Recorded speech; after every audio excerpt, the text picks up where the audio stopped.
Hello friends, welcome to PCM classes. Last video में हम लोगों ने प्लांट हार्मोन के बारे में पढ़ा था, जिसमें हम लोगों ने ऑक्सिन एंड जिबरेलिन्स के बारे में पढ़ा है। इस वीडियो में हम लोग साइटोकाइनिन्स के बारे में पढ़ेंगे। तो साइटोकाइनिन्स देखिए, सबसे पहले क्या होता है। साइटोकाइनिन्स का डिस्कवर स्कूग एंड मिलर ने किया था, और ये क्या है, specific effect on sale division. ये सेल डिवीज़न पे सबसे ज़्यादा इफेक्ट करते हैं, इनका इफेक्ट होता है। साइटोकाइनिन्स वाइडली डिस्ट्रीब्यूटेड होते हैं इस प्लांट में, ये सभी जगह डिस्ट्रीब्यूट होते हैं, लेकिन इनका प्रोडक्शन मेनली रूट टिप में होता है। ठीक है, रूट टिप में ये प्रोड्यूस होते हैं एंड वहाँ से ये ट्रांसपोर्ट हो जाते हैं जाइलम सेल्स के थ्रू। अब साइटोकाइनिन्स का सबसे ज़्यादा लार्ज अमाउंट में इसका जर्मिनेटिंग सीड्स में होता है। जर्मिनेटिंग सीड्स मतलब जो सीड्स जर्मिनेट करने वाले होते हैं ना, जब इसमें जर्मिनेशन स्टार्ट होता है तब उसमें साइटोकाइनिन्स के अमाउंट काफ़ी लार्ज अमाउंट में होते हैं। इसके साथ साथ फ्रूट्स, डेवलपिंग फ्रूट्स में, एम्ब्रायो में, इसमें इनके अमाउंट्स देखे जाते हैं। अब फंक्शन क्या है साइटोकाइनिन्स के। साइटोकाइनिन्स का फंक्शन ये है कि ये प्लांट के ग्रोथ को स्टिमुलेट करता है। कैसे करता है, तो बाय सेल डिवीज़न। देखिए सेल डिवीज़न, इसके पहले हम लोगों ने ऑक्सिन के बारे में पढ़ा था। तो ऑक्सिन कैसे करता था, बाय सेल इलोंगेशन। तो ये इंपॉर्टेंट डिफरेंस है ऑक्सिन एंड साइटोकाइनिन में। ये सेल डिवीज़न से और वो सेल इलोंगेशन से डिवीज़न करता था। ठीक है, ये एक इम्पॉर्टेंट डिफरेंस है, ये याद रखना है। इसके बाद यहाँ पर है कि ये नॉन मेरिस्टेमेटिक टिश्यू में भी डिवीज़न स्टार्ट कर सकता है। उसमें हम लोगों ने ऑक्सिन में क्या पढ़ा था, वो केवल मेरिस्टेमेटिक टिश्यू में डिवीज़न स्टार्ट करते थे। ठीक है, नेक्स्ट पॉइंट है in seed cytokinin cause expansion of cotyledons. ये क्या करते हैं, कॉटिलेडॉन्स क्या होते हैं ये हम लोग जानते हैं। कॉटिलेडॉन्स किसी भी सीड के, इस तरह से ये कॉटिलेडॉन्स होते हैं सीड के। यहाँ से ये प्लूम्यूल निकलता है और नीचे इसके रेडिकल्स निकलते हैं। तो ये इस कॉटिलेडॉन के साइज़ को बढ़ाता है, इंक्रीज़ करता है। ओके, इसके बाद है ये सीड डोरमेंसी को ब्रेक करता है एंड प्रमोट करते हैं सेल के ये प्रमोट करते हैं सीड के जर्मिनेशन को। ठीक है, ये सेम ये फंक्शन हम लोगों ने देखा था जिबरेलिन्स में भी। जिबरेलिन्स और साइटोकाइनिन का ये सेम फंक्शन है। They promote chlorophyll synthesis. अच्छा, ये क्या करते हैं, लीफ फॉलिंग को भी, ये लीफ फॉलिंग को डिले करते हैं। लीफ फॉलिंग को डिले किस में करता है, जल्दी से रिकॉल करिए, किसके बारे में हम लोगों ने पढ़ा था, ऑक्सिन के बारे में पढ़ा था। ऑक्सिन भी सेम यही फंक्शन करता है। तो ये कैसे करता है, तो क्लोरोफिल के सिंथेसिस के थ्रू करता है। साइटोकाइनिन्स क्या करते हैं, एपिकल डोमिनेंस को इनहिबिट करते हैं। अब यहाँ देखिए, ये एपिकल डोमिनेंस को प्रमोट कौन करता था, ऑक्सिन, और साइटोकाइनिन क्या करते हैं, इनहिबिट करते हैं। इसका मतलब auxin and cytokinin apical dominance में जस्ट अपोजिट एक दूसरे के वर्क करते हैं। अब यहाँ पर आते हैं, साइटोकाइनिन्स ख़त्म हो गया। अब हम लोग एथिलीन पे आएंगे। एथिलीन एक सिंगल हार्मोन है जो कि गैसियस फॉर्म में होता है एट ऑर्डिनरी टेम्परेचर। ठीक है, it is produce in fruits and remain in the same fruit. और एथिलीन के बारे में एक इम्पॉर्टेंट ये जानिए, ये क्या है कि एथिलीन क्या होते हैं ना, एथिलीन ये जहाँ प्रोड्यूस होते हैं वहीं पे रह जाते हैं। जैसे ये फ्रूट में प्रोड्यूस होते हैं और वो उसी फ्रूट में रह जाते हैं, इनका ट्रांसपोर्टेशन नहीं होता है। देयरफॉर अनलाइक अदर हार्मोन्स, इसमें site of synthesis and site of functions different है। इसलिए एथिलीन जो है दो मायने में हम कह सकते हैं कि बाकी हार्मोन से अलग है। पहला हो गया कि ये गैसियस है, और दूसरा हो गया कि ये सेम जहाँ पर इसका प्रोडक्शन होता है वहीं ये इसका एक्शन होता है। इसके अलावा ये एक गैस है जो फ्रूट्स के राइपनिंग में यूज़ किया जाता है। सबसे पहले इसका यूज़ किया गया था फ्रूट राइपनिंग के फॉर्म में ही और जब इसके साथ हम कुछ ऑरेंजेस के साथ रखा गया था बनाना को, तो देखा गया था कि वो बनाना अपने आप राइप हो जाते हैं। तो इससे यहाँ पर इस गैस का डिस्कवरी किया गया था, और इस गैस का डिस्कवरी किया है आर्जेन। ठीक है, यहाँ पर एथिलीन क्या प्रोड्यूस होते हैं, ethylene higher plants and fungi में ये प्रोड्यूस होते हैं। All living cells are capable of producing, सभी लिविंग सेल्स प्रोड्यूस कर सकते हैं एथिलीन को। जैसे कि अभी हम लोगों ने साइटोकाइनिन पढ़ा था कि ये नॉन मेरिस्टेमेटिक सेल्स प्रोड्यूस करते हैं, तो इसमें ये एथिलीन भी प्रोड्यूस कर सकते हैं, ठीक है। लेकिन मेरिस्टेमेटिक टिश्यू में इसका प्रोडक्शन सबसे ज़्यादा होता है।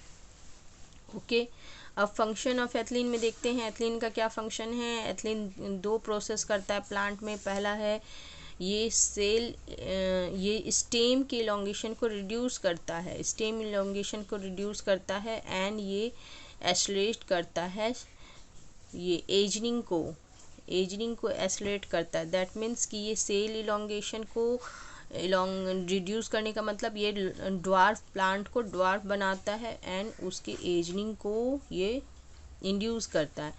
तो अब हम लोगों ने क्या क्या फंक्शन पढ़ा कि ये राइपनिंग ऑफ फ्रूट्स में होते हैं और साथ ही साथ ये खास करके पीनट सीड्स में ये जर्मिनेशन स्टार्ट करते हैं। पीनट सीड में ये उसको जर्मिनेट करने के लिए प्रमोट करते हैं। हम लोगों ने देखा है कि पोटैटोज़ में हम लोग क्या देखते हैं कि विंटर के आउटकमिंग साइड के मंथ के आसपास, जैसे अक्टूबर नवंबर में क्या होते हैं, पोटैटोज़ में रखे उसमें ट्यूबर्स निकल आते हैं, उसमें ये उसके आइज से नए नए प्लांट का जर्मिनेट होने लगता है। तो ये स्प्राउटिंग ऑफ पोटैटो ट्यूबर्स, इसी तरह पोटैटो ट्यूबर में स्प्राउटिंग इसी एथिलीन की वजह से होता है। Promote root growth and root hair formation, ये रूट हेयर को एंड रूट के ग्रोथ को प्रमोट करती है, मतलब रूट तेज़ी से इसकी वजह से निकलता है। एंड ये मैंगो में फ्लावर इंड्यूस करते हैं। मैंगो में फ्लावर इंड्यूस करने का मतलब है क्या कि ये जो होता है ना प्लांट में फ्लावर इसी हार्मोन की वजह से आता है। अब हम लोग पढ़ते हैं तो इसलिए इस एथिलीन का जो होता है ना बहुत ज़्यादा यूज़ होता है एग्रीकल्चर में, एग्रीकल्चर इंडस्ट्रीज़ में ये ग्रोथ हार्मोन के फॉर्म में एग्रीकल्चर इंडस्ट्रीज़ में यूज़ होता है। अब हम लोग पढ़ेंगे abscisic acid, ABA, abscisic acid. ये क्या होता है? एब्सिसिक एसिड जो होता है ये ग्रोथ हार्मोन है, ये ग्रोथ रिटार्डिंग हार्मोन है। ग्रोथ रिटार्डिंग मतलब ये ग्रोथ को रोकता है, इनहिबिट करता है। It is found in the angiosperm, gymnosperm, pteridophytes and some mosses. ये सम मॉसेस में भी होता है and it is found in the chloroplast of the leaves. Fruit seed contains highest amount of abscisic acid, और ये leaf के chloroplast में भी पाया जाता है एब्सिसिक एसिड। इसके अलावा abscisic acid fruits and seeds में भी होते हैं, ठीक है। अब हम लोग इसका फंक्शन पढ़ते हैं। एब्सिसिक एसिड को हम लोग क्या कर सकते हैं, एक हम लोग कहते हैं एब्सिसिक एसिड का एक अलग से नाम दिया गया है, क्या नाम दिया गया, स्ट्रेस हार्मोन। हाँ, एब्सिसिक एसिड को हम लोग स्ट्रेस हार्मोन भी कहते हैं। तो सबसे पहला है क्यों स्ट्रेस हार्मोन कहते हैं, क्योंकि एक तो ये ग्रोथ को घटा देता है। ग्रोथ को घटाता कैसे है, तो ग्रोथ को घटाता है वो प्लांट के मेटाबॉलिज्म को स्लो कर देता है। मेटाबॉलिज्म मतलब होता है ना उसके सारे फंक्शंस, वो धीरे धीरे प्लांट के फंक्शंस को कम कर देता है, स्लो कर देता है। स्लो करने की वजह से उसमें ग्रोथ कम हो जाते हैं। दूसरा क्या है, ABA इनहिबिट करता है जर्मिनेशन को एंड डेवलपमेंट को। ये सीड जर्मिनेशन को रोक देता है एंड ये सीड जर्मिनेशन को रोक देता है एंड सीड को डेवलप नहीं होने देता है। इसके अलावा ये सीड डोरमेंसी को इंड्यूस करता है। अगर तो एब्सिसिक एसिड क्या करता है, सीड डोरमेंसी को ये इंड्यूस करता है। दैट मीन्स ये सीड को डोरमेंट बनाए रखने में हेल्प करता है, मतलब ये सीड डोरमेंट बने रहते हैं जिससे वो जर्मिनेट नहीं करते हैं, ठीक है। इसके अलावा क्या है, thereby helps seed to withstand desiccation. जिससे क्या होता है कि सीड कभी कभी होता है ना कि इन्वायरमेंट बहुत अच्छा नहीं हो, ड्राई कंडीशन हो, उसको मॉइस्चर नहीं मिल रहा है, तो उस केस में सीड जर्मिनेट नहीं करते हैं। तो इसी एसिड के सिक्रेशन की वजह से वो एज सच बने रहते हैं और जैसे ही फेवरेबल कंडीशन आता है तब इसमें ग्रोथ होता है। तो other factors unfavourable for the growth, ठीक है। अगर कोई ऐसा ग्रोथ के लिए अनफेवरेबल कंडीशन उसको नहीं मिल रहा है तब उस केस में ये एब्सिसिक एसिड उसको सीड डोरमेंट स्टेट बनाए रखता है। तो इसका मतलब ये क्या है, जिबरेलिन्स के ये जस्ट अपोजिट वर्क कर रहा है। इस केस में। अब इसके बाद है it accelerates the ageing and falling of the leaves. ये क्या करता है, ये देखिए अभी तो हम लोगों ने इसके पढ़ा था इसमें ऑक्सीन में कि ये डिले करता है एजिंग फॉलिंग ऑफ लीफ को, और ये इसको प्रमोट करता है। दैट मीन्स ये एक्सेलरेट करता है पत्तों के गिरने, बर्ड्स, फ्लावर, फ्रूट्स के गिरने को। ठीक है। Abscisic acid stimulate the closure of stomata and increase the tolerance of the plant. ये क्या करता है कि अगर प्लांट को मान लो फेवरेबल कंडीशन नहीं है, वेदर अच्छा नहीं है, टेम्परेचर काफ़ी हाई है, तो उस केस में ये प्लांट को ज़िंदा रखने के लिए, क्योंकि अगर स्टोमेटा खुले रहेंगे तो ये क्या होगा, हम लोग पढ़े ट्रांसपिरेशन में कि एडवर्स कंडीशन में क्या होते हैं कि स्टोमेटा क्लोज हो जाते हैं, लेकिन क्लोज किससे होते हैं, इसी हार्मोन के सिक्रीट होने से वो क्लोज होते हैं। इसी वजह से इसको स्ट्रेस हार्मोन भी कहा जाता है, क्योंकि ये इसको स्ट्रेस कंडीशन में सिक्रीट होता है और जिससे प्लांट जिंदा रह सकते हैं।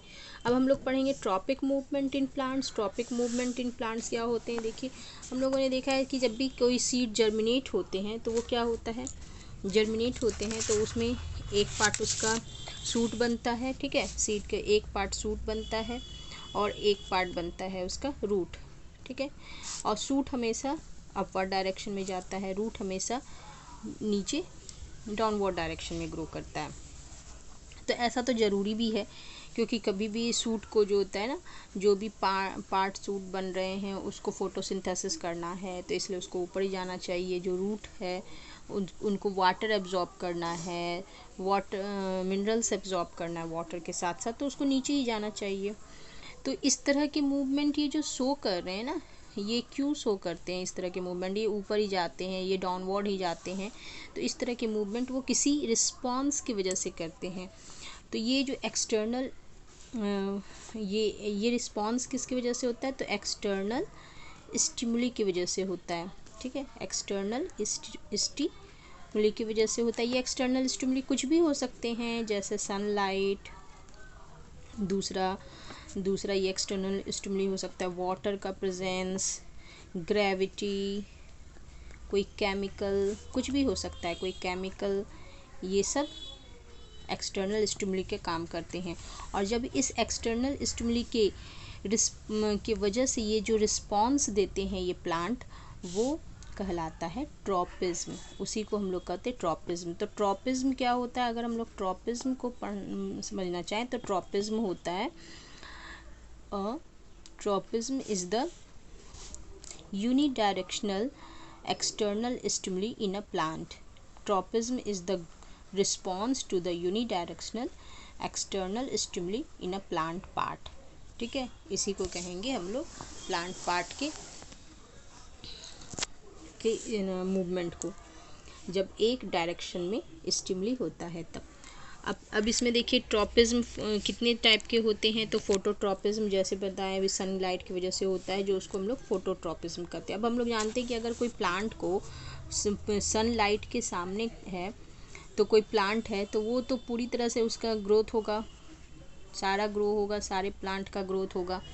लेकिन अगर कहीं ऐसा हो कि सनलाइट पूरी तरह से नहीं पहुंच रहा, बहुत सारे प्लांट्स होते हैं ना, जो फॉरेस्ट में क्या होता है कि बहुत सारे प्लांट्स सनलाइट वो इतने बड़े हो जाते हैं कि वो सनलाइट को नीचे वाले प्लांट को पहुंचने नहीं देते हैं, या फिर घर में भी किसी तरह मान लीजिए किसी विंडो के स्लिट से कोई सनलाइट आ रहा है।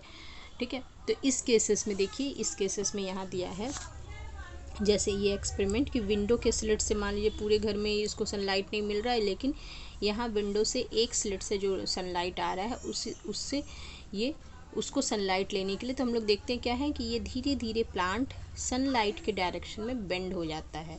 दैट मीन्स ये प्लांट सनलाइट के डायरेक्शन में बेंड हुआ है, तो ये एक तरह का फोटोट्रॉपिज्म है। ओके, तो ये फोटोट्रॉपिज्म जब ये तभी होता है जब उसको एक ही डायरेक्शन से ये सनलाइट मिल रहा है। दैट मीन्स ये यूनिडायरेक्शनल एक्सटर्नल स्टिमुली है। ओके, तो सूट्स जो होते हैं वो पॉजिटिवली फोटोट्रॉप्स होते हैं, रूट्स जो होते हैं वो नेगेटिवली फोटोट्रॉप होते हैं। तो हम लोग जानते हैं कि रूट्स क्या होते हैं, ये मिट्टी के अंदर रहते हैं, तो इनको लाइट से तो कोई लेना देना है नहीं, तो और सूट्स जो होते हैं उनको लाइट चाहिए, क्योंकि उनको फोटोसिंथेसिस करना है, फूड बनाना है, और उसी फूड को से पूरा प्लांट जो होते हैं सर्वाइव करते हैं। ओके, तो यहाँ पर जो ये फूड बनाने के लिए सूट को लाइट चाहिए, इसलिए सूट जो होते हैं वो पॉजिटिव फोटोट्रॉपिज्म दिखाते हैं। अब ये होता कैसे है, बेंडिंग होता कैसे है, तो ये इंपॉर्टेंट है आपके पास, ये पैराग्राफ अच्छे से देखना है। Auxin play an important role, इसमें ऑक्सिन का प्ले होता है। हम लोग जानते हैं ऑक्सिन के फंक्शन में हम लोगों ने पढ़ा है कि ऑक्सिन क्या करते हैं, ये सेल वॉल के इलोंगेशन में हेल्प करते हैं। तो जहाँ पर यहाँ पर देखिए, अब जहाँ पर सूट के जिस पार्ट पे, जहाँ से ये पार्ट देख रहे हैं ना हम लोग, ये पार्ट बेंड हो रहा है, तो इस पार्ट में यहाँ पर जितने भी प्लांट के ऑक्सिन है यहाँ एक्युमुलेट हो जाते हैं, जमा हो जाते हैं, और ये प्लांट में सेल इलोंगेट करते हैं, इसके सेल को ये लंबा करते हैं, इलोंगेट करते हैं, जिससे क्या होता है कि ये कर्व हो जाता है। तो ये क्या होता है, कर्व हो जाता है। कर्व होने पे ये सनलाइट के डायरेक्शन में हो जाता है, जिससे कि वो ज़्यादा से ज़्यादा सनलाइट को अचीव कर सके।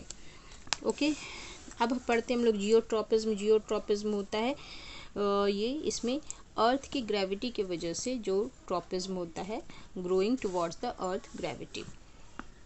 अब हम लोगों को तो पता है कि ग्रेविटी का डायरेक्शन क्या होता है।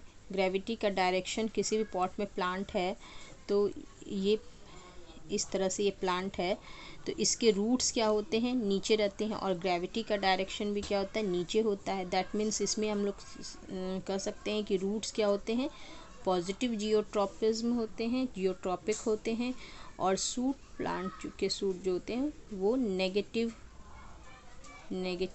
जियोट्रॉपिक होते हैं। ठीक है, तो इसको हम लोग कैसे देख सकते हैं, तो इसको एक एक्सपेरिमेंट से भी देखा जा सकता है। क्या करना है कि एक किसी प्लांट को हम लोगों को इसको कुछ दिनों के लिए इस तरह से लिटा देना है। इस तरह से हम लोग स्लैंटिंग हॉरिजॉन्टल पोजीशन पे छोड़ देंगे। अगर इसको हम लोग कुछ दिन हॉरिजॉन्टल पोजीशन पे, तो प्लांट को रहना कैसे चाहिए था, प्लांट अगर हम लोग इसको स्लैंटिंग पोजीशन पे रख दें तो प्लांट को इस तरह से रहना चाहिए था। ओके, ऐसे रहना चाहिए था, लेकिन होता क्या है, ऐसा होता नहीं है। ऐसा होता है, ये हो जाते हैं इस तरह से। ये प्लांट जो है ये स्ट्रेट हॉरिजॉन्टल नहीं होके, ये क्योंकि सूट जो होता है नेगेटिव जियोट्रॉपिक दिखा रहा, तो ये ऊपर हो जाएगा इस तरह से, और ये रूट क्या हो जाएंगे, ये नीचे डायरेक्शन में इस तरह से हो जाएंगे। अगर हम लोग इस पॉट के ऊपर के कवर को हटा करके देखें तो इसमें दिखाया जा रहा है, देखिए ये सूट का डायरेक्शन इस हॉरिजॉन्टल नहीं होकर के ये ग्रेविटी के डायरेक्शन में इसका ग्रोथ होने लगा, और रूट का और सूट का ग्रेविटी के अपोजिट डायरेक्शन में ग्रोथ हो रहा है। इसको हम लोग एक एक्सपेरिमेंट से भी समझ सकते हैं। इसके लिए एक जो एक्सपेरिमेंट किया गया है, इसके लिए जो इंस्ट्रूमेंट यूज़ किया गया उसको कहा जाता है क्लिनोस्टेट। ठीक है, ये क्लिनोस्टेट क्या है, तो ये क्लिनोस्टेट है एक, ये हम लोग को जो दिखाई पड़ रहा है ये एक तरह का एपरेटस है। ये इसको इसमें यहाँ पर रोटेट किया जा सकता है, जिसमें अगर किसी भी प्लांट के पॉट को इसमें फिट कर दिया जाए तो ये आसानी से इसको घुमाया जा सकता है, प्लांट को लगातार घुमाया जा सकता है।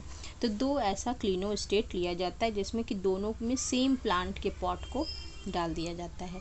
अब इसमें क्या किया था, फर्स्ट वाले में इसमें रोटेट नहीं करना है, इसमें रोटेशन को मतलब नहीं करना है, और सेकंड वाले को में रोटेशन लगातार किया जाता है। ये इस तरह से फिट कर दिया कि लगातार इस तरह से रोटेट हो रहे हैं। ठीक है, तो रोटेट होने की वजह से क्या हो रहा है कि इसके सारे पार्ट में ग्रेविटी सेम मिल रहा है, और जो रोटेट नहीं हो रहा है उसका इस पार्ट में ग्रेविटी ज़्यादा इसको मिल रहा है, इस पार्ट में, इस पार्ट और इस पार्ट में ये सेम डायरेक्शन में ग्रेविटी मिल रहा है, इसलिए अपना tropic movement, geotropic movement show कर पा रहा है। तो इसलिए हम लोग कुछ दिनों बाद इसमें देखते हैं तो क्या होता है, नीचे वाले प्लांट जो होते हैं, ऊपर वाले प्लांट जिसमें रोटेशन नहीं हो रहा उसका रूट नीचे के डायरेक्शन में है और सूट ऊपर के डायरेक्शन में, लेकिन जिसमें रोटेशन लगातार हो रहा था उसमें क्या हो रहे हैं कि ये हॉरिजॉन्टल डायरेक्शन में एज सच बने हुए हैं। तो ये भी जियोट्रॉपिज्म को शो करता है। हाइड्रोट्रॉपिज्म क्या होता है, हाइड्रोट्रॉपिज्म होता है tropic movement in response to water या मॉइस्चर। अब वाटर या मॉइस्चर के प्रेजेंस में अब इसमें क्या होगा, प्लांट में ग्रोथ होता है। ठीक है, तो जहाँ पर प्लांट के जो पार्ट अगर उसके पॉजिटिव डायरेक्शन में जा रहे हैं उसको पॉजिटिव हाइड्रोट्रॉपिक कहेंगे। तो रूट्स जो होते हैं ना, the growth of root toward the moisture, ये तो होना ही है भाई, क्योंकि रूट्स को ज़्यादा से ज़्यादा वाटर चाहिए, क्योंकि रूट्स का काम ही है वाटर एब्जॉर्ब करना। तो ये वाटर एब्जॉर्ब कैसे करेंगे, तो ये ज़्यादा से ज़्यादा मिट्टी के अंदर, सॉइल के अंदर ये जितनी भी वाटर एब्जॉर्ब है, वाटर अवेलेबल है, उनको एब्जॉर्ब करते हैं, इसलिए ये पॉजिटिव हाइड्रोट्रॉपिक दिखाते हैं। और इसके अपोजिट जो सूट्स होते हैं वो सॉइल के ऊपर रहते हैं, क्योंकि इसको मॉइस्चर जो होता है वो, इनको मॉइस्चर से तो कोई मतलब नहीं है, क्यों, क्योंकि इनको तो रूट ला करके सारा वाटर और मॉइस्चर अवेलेबल करा ही रहा है, इसलिए सूट्स जो होते हैं वो नेगेटिवली हाइड्रोट्रॉपिक होते हैं। थिग्मोट्रॉपिज्म में आते हैं। थिग्मोट्रॉपिज्म में ये ऐसा मूवमेंट है जो टच के स्टिमुलस से के रिस्पॉन्स में होता है, ठीक है। बहुत सारे ऐसे वीक प्लांट हम लोगों ने देखा है कि वीक प्लांट होते हैं या पढ़ा है, जो क्या होते हैं कि इतने वीक होते हैं कि वो स्ट्रेट खड़े नहीं रह सकते हैं, तो इसलिए उसके प्लांट्स के अपर पार्ट्स क्या हो जाते हैं, टेंड्रिल्स में कन्वर्ट हो जाते हैं, और इसको किसी सपोर्ट का, ये टेंड्रिल्स है, इसको किसी सपोर्ट का रिक्वायरमेंट होता है, जिसके चारों तरफ ये कॉइल हो करके प्लांट को सीधा खड़ा, स्ट्रेट खड़ा रखने में हेल्प करते हैं। अब देखिए इसमें क्या होता है कि सबसे पहले जैसे ही कोई इस तरह का स्टेम, वीक स्टेम का टेंड्रिल्स किसी सपोर्ट को टच करता है, तो उसमें एक तरह का स्टिमुलस होता है, जनरेट होता है, और ये स्टिमुलस धीरे धीरे ये क्या करता है, अपने प्लांट के बाकी पार्ट में ट्रांसमिट करता है। बाकी प्लांट में ट्रांसमिट होने से पूरे प्लांट में स्टिमुलस आ जाता है, और इसकी वजह से ये क्या करते, धीरे धीरे सारे प्लांट्स इस सपोर्ट के क्लोज आते हैं और इसके चारों तरफ ये कॉइल होकर के अपना ग्रोथ करते हैं, ठीक है। तो किसी भी तरह के, जैसे कि पी प्लांट जो होते हैं, generally pea plant, vines, grape vine, ये सभी इसी तरह के थिग्मोट्रॉपिज्म दिखाते हैं। अब हम लोग आते हैं, ये इम्पॉर्टेंट है, केमोट्रॉपिज्म। केमोट्रॉपिज्म में क्या होता है, is the growth of the plant organ in response to the chemicals. ये केमिकल्स के रिस्पॉन्स में अपना ग्रोथ दिखाते हैं। The movement of pollen tube. अब हम लोग जानते हैं कि यहाँ पर हम लोगों ने पढ़ा है पॉलिनेशन में कि पॉलिनेशन में पॉलेंस ग्रेन गिरते हैं, और ये पॉलन ग्रेन धीरे धीरे अपने पॉलन ट्यूब जनरेट करते हैं। अब ये पॉलन ट्यूब कैसे जनरेट होते हैं, तो ये केमोट्रॉपिज्म की वजह से होते हैं। केमोट्रॉपिज्म में क्या होता है कि यहाँ पर जो एग सेल हैं, ठीक है, यहाँ पर कहाँ गया, female gametophyte, that means egg cell के कैनल सेल्स होते हैं। कैनल सेल्स एक तरह के शुगर एंड पेप्टोन्स एक तरह के केमिकल सिक्रीट करते हैं। ये शुगर पेप्टोन्स क्यों सिक्रीट किया जाता है, इस पॉलन ट्यूब के ग्रोथ के लिए। पॉलन ट्यूब जो क्या होते हैं, ये शुगर एंड पेप्टोन्स के केमिकल्स के वजह से इसके तरफ ये इस डायरेक्शन में अपना ग्रोथ करते जाते हैं, और धीरे धीरे धीरे ये पूरे फीमेल गेमेटोफाइट तक पहुंच जाते हैं। तो ये पॉलन ट्यूब्स का ग्रोथ जो है केमोट्रॉपिज्म का एक अच्छा एग्जाम्पल। इसी तरह फंजाई जो होते हैं, फंजाई का मूवमेंट, फंजाई क्या होते हैं, जहाँ उनको फूड अवेलेबल होता है वहीं उनका ग्रोथ होने लगता है। हम लोगों ने देखा है कि अगर एक ब्रेड है, एक ब्रेड के ऊपर फंजाई का डेवलपमेंट होता है, तो पहले एक जगह में ये डेवलपमेंट करते हैं, फिर धीरे धीरे ये पूरे ब्रेड को कवर कर लेते हैं।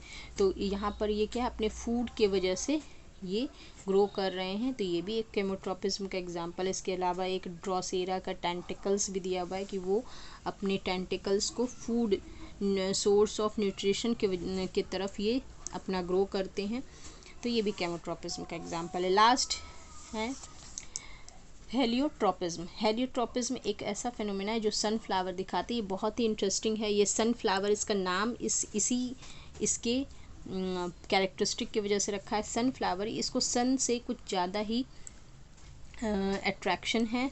तो ये सनलाइट के तरफ, जैसे जैसे सनलाइट का डायरेक्शन चेंज होता है, सनफ्लावर के फ्लावर्स जो होते हैं ना, यंग फ्लावर्स, ये अपना डायरेक्शन वैसे वैसे सन के फेस, जहाँ सन है वो उसी तरफ ये इसका फेस रहता है। और समझ लीजिए कि ये अगर ईस्ट में, मॉर्निंग में अगर ये फ्लावर ईस्ट के डायरेक्शन में है, तो इवनिंग में ये वेस्ट के डायरेक्शन में जाते हैं। तो सन लाइट के क्रॉस, सन के क्रॉस इनका मूवमेंट होता है, इसी मूवमेंट को कहा जाता है हेलियोट्रॉपिज्म। ओके। और इसमें भी हेलियोट्रोपिज्म में ऑक्सिन हेल्प करते हैं। जिस तरफ ये फ्लावर्स को बेंड होना होता है वहाँ ऑक्सिन का सिक्रेशन काफ़ी ज़्यादा अमाउंट में होने लगता है। तो इस तरह से ये चैप्टर ख़त्म हो गया। और अगर वीडियो पसंद आया है तो प्लीज़ लाइक कीजिएगा। Till then bye.